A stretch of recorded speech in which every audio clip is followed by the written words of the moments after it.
You saw the title of this video and I am here to talk about it. Let's talk a little bit about the voice to Parliament. The voice is supposed to help Indigenous communities. So why do they know nothing about it?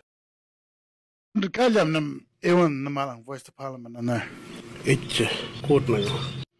don't know.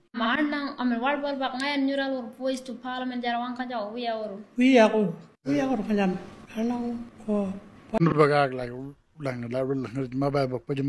like Parliament like Minister Pagan go Minister Linda Burney nang Indigenous Minister like voice of If you think that my people don't belong in the Constitution, and if you feel that I don't belong in the Constitution, vote no. Vote no.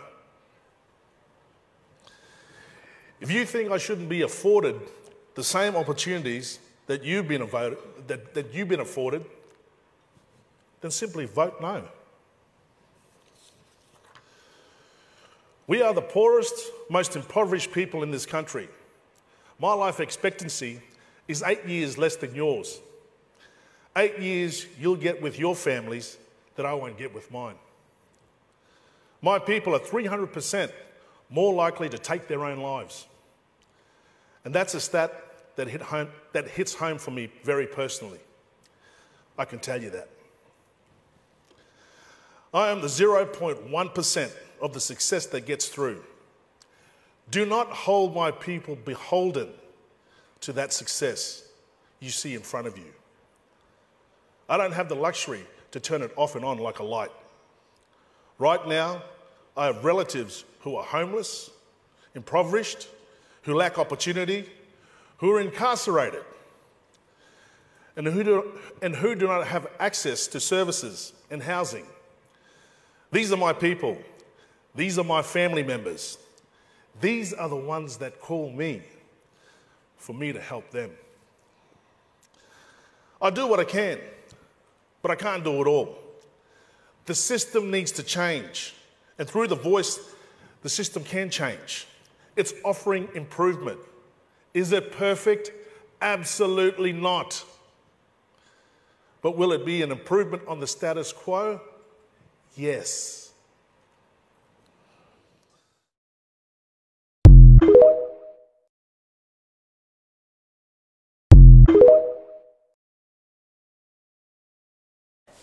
Hey everybody, my name is AJ. I am a plus size woman. I am an Indigenous woman. I am a single mother. I create content online. I also work in an Indigenous organization working towards supporting and nourishing Indigenous rights for our people here in this country. I am really excited to sit down and have a bit of a yarn with you about some of my thoughts in regards to voice to Parliament. Now, if you do not follow me on Instagram, my details will be up here. My @ is 8983AJ. Please go and follow me over there, where I've also been sharing a lot of my commentary. But let's get into it. Put a cuppa on. Put your headset in, let's sit down and have a yarn. We all voting now because it's not something that we chose to do or anything like that, because we are our own individual voices. Every tribe is their own individual voices. You can't talk for anybody else's because you don't own their land. Do you have any Aboriginal friends? No, I don't. Do you have any Aboriginal people in your circle? I do, yeah. A key survey tells us that we aren't socialising with each other, with only 17% of non-Indigenous folk hanging out with Aboriginal mob. Well, what do we make up? 3% of the population, so, you know, statistically not every non-Indigenous Australian's going to have, you know, one-on-one interaction with an Indigenous person. Oh, well, I don't know any of them, you know, but I think they're quite nice, friendly people if you know them, sort of thing, you know. Yeah, I do. I actually do, like from middle school through high school. I actually associate with a lot of other people other than my own group. My life has no interaction at all. I don't see them in workplaces where I work. I don't see them in my suburbs. And I think, why not? Because we don't mix together. It's not because we're prejudiced or anything like that. It's just that we don't get around to doing it, sort of thing. I think that it will always be within the Aboriginal that he is an Aboriginal and he'd like to remain with his own people. So we know when we socialise with each other, we get to know each other as human beings and not just stereotypes. Then we can actually think about, well, this is a problem that's not just affecting me, this is actually something that is affecting all of us.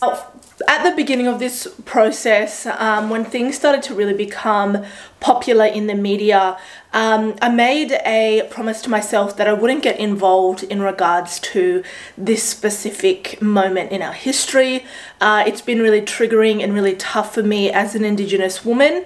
I also grew up in a remote or a rural town, in New South Wales, and I now live in urban Sydney. And it's really important that I mention that because I have an experience of someone living rural. I also have my father's family, or my father lives there as well, but I also have the experience living in an Indigenous community which is in the urban environment here in Sydney. And unfortunately, throughout the entire process of the development of this initiative, and now we're seeing it come to fruition, Indigenous people have largely been isolated and ignored from contributing. I am going to share some bits and pieces throughout this video, edit in some resources and sources so you guys can understand what I'm referencing, but as I mentioned, I'm just kind of yarn through this. Now, in saying that as well, guys, I have not explicitly stated my vote. I don't think you should have to do that. That's one of the funniest things about a referendum. You're not supposed to feel pressured to kind of share what you're voting or publicly declare that. That is something that's supposed to be private at times as a result of societal pressure.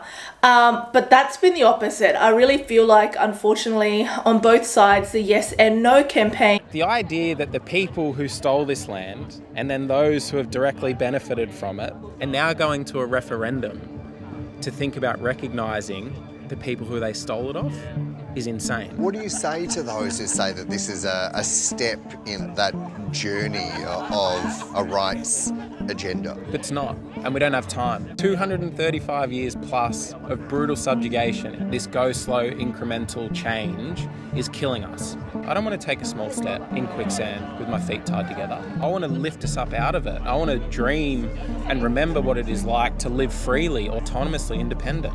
I think we are set either way for some bad times ahead, but if that no vote comes through, I think it'll be a regenerative moment. You know, a bushfire will come through and it'll ravage the entire scene, but you know, you come back to that site 6 months later, 12 months later, and you see that green bursting through. Well, that's an interesting description of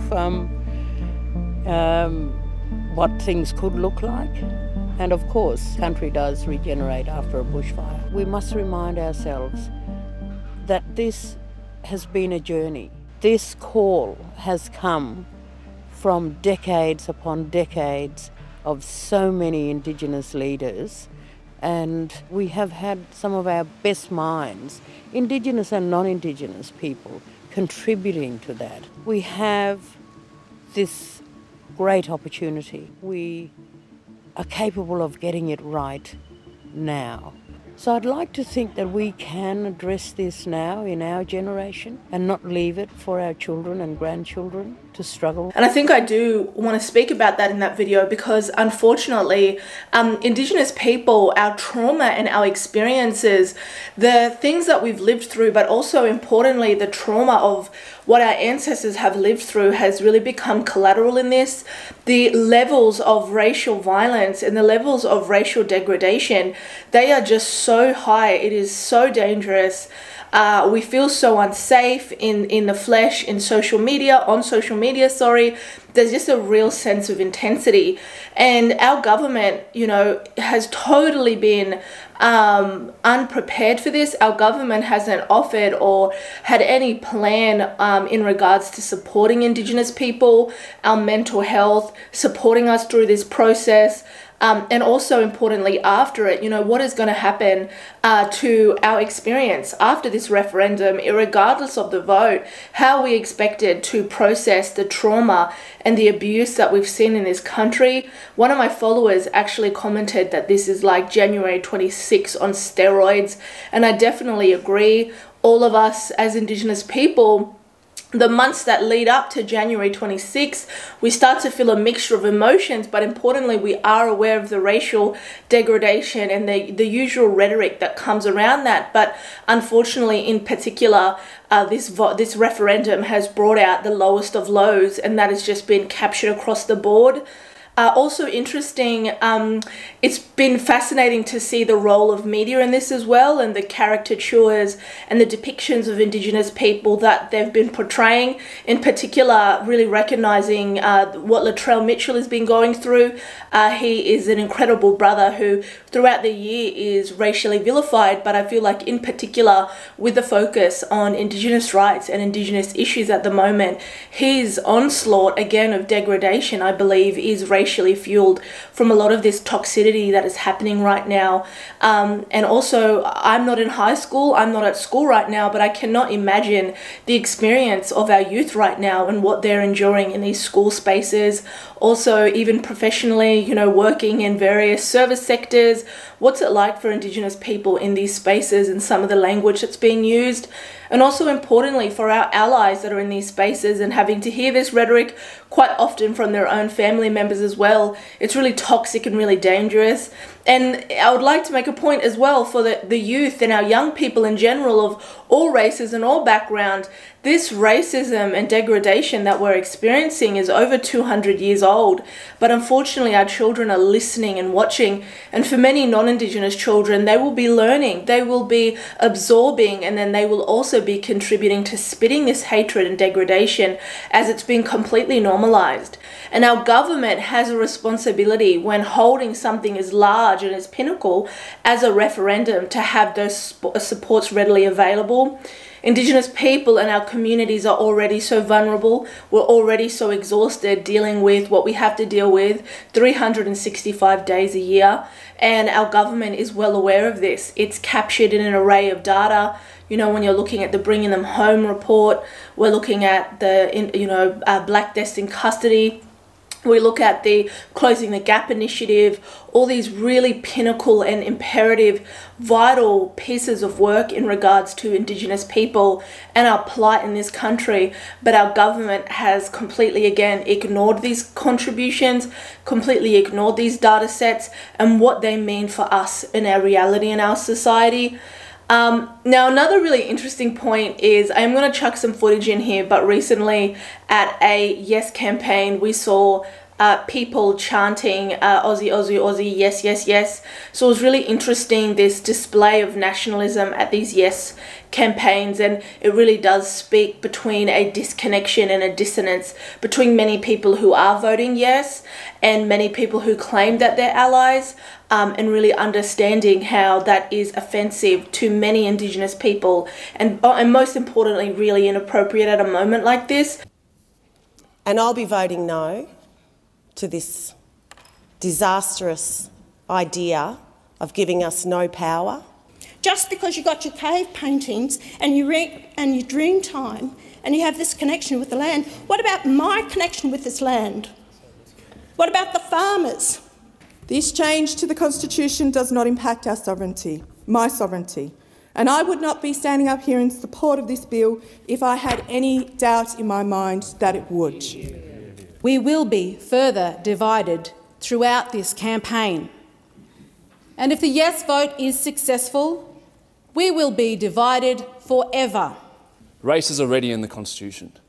This is about ensuring that First Nations people, Australia's first peoples, have a say on issues that affect them. I'm confident that Australians won't be distracted and misled by that kind of dishonesty.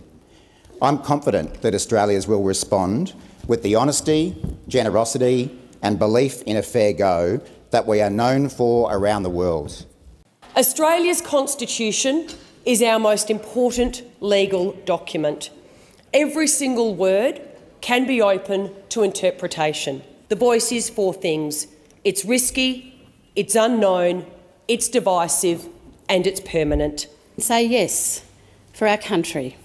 Yes for a better future. And I ask all Australians to ensure that we keep our discussions and debate, our considerations as we walk this journey, this very sacred journey of our country with the utmost respect for one another. The ayes 52 and the noes 19. I call the clerk. A bill to enact to alter the Constitution to recognise the First Peoples of Australia by establishing an Aboriginal and Torres Strait Islander voice.